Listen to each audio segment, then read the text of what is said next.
Hello! Magandang araw sa lahat. Ito na naman tayo sa panibagong video ng inyong Ate V.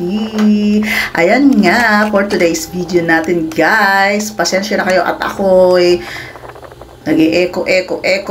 Dito ako sa CR, nagwa-voice over. So, ayan na nga.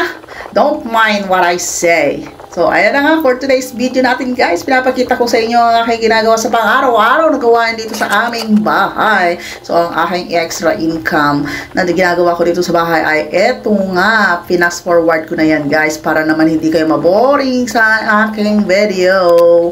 Dahil sa dami ng aking ginagawa. So, ayan. Ang aking ginagawa, gumagawa ko ng basahan. Fast forward ko na yan. Ayan, ang pangalawa kong kulay na nilalagay ay yellow. So, habang ako nga ay nagaganyan at gumagawa, syempre hindi naman natin pwedeng ganyan na lang ang gagawin natin sa buong maghapon. So, kailangan natin gumawa rin ng mga gawaing bahay. So, gumagawa. So, tapos na rin naman ang aking gawaing bahay. So, ang kailangan ko naman gawin ngayon ay ang maglaba. So, after ng aking ganyan, paggawa ng ganyan. Alam niyo na ko lang yan. Ako naman ay nag-prepare na rin ng aking labahan sa aking washing para habang gumaganyan ako gumagawa ng mga ganyan. Merong umiikot-ikot doon na parang nakakahilo-hilo doon sa washing. O, di ba?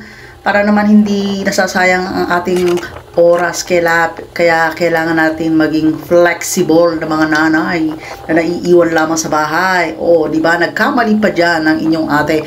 Nolet na naman. O, di ba? Ganyan.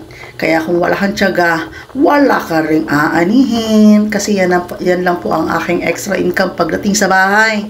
At saka yung mga aking extra mga gawain. O, diba? Nagkulang pa, dinagdagan pa ng ibang kulay kasi nga wala ng kulay na dilaw. O, diba? So, ayan na nga. After ng mga paglalagay na yan, nagsimula na rin akong naglala. O, diba? Nag-lock muna yan bago natin umpisang maglala. Kasi kailangan nating i-lock para hindi siya magkalas-kalas.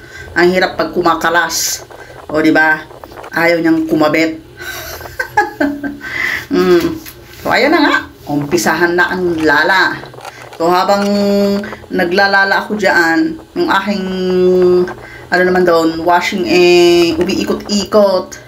So, hindi ko na inano yung sounds niya. Tinanggal ko para hindi nyo na marinig. Pero umiikot yan habang naglalala ako dyan. So, kaya kapag wala tayong tiyaga, wala tayong nilaga sa araw-araw, wala rin tayong kita. Kaya mga nanay, mga kaya kung gusto niya rin magganito, siguraduhin nyo lang na kaya ninyo. Dahil kung hindi, maghanap na lang ng ibang pagkakitaan na yung kaya nyo talaga. So ako kasi, naumpisahan ko ito at nagustuhan ko rin.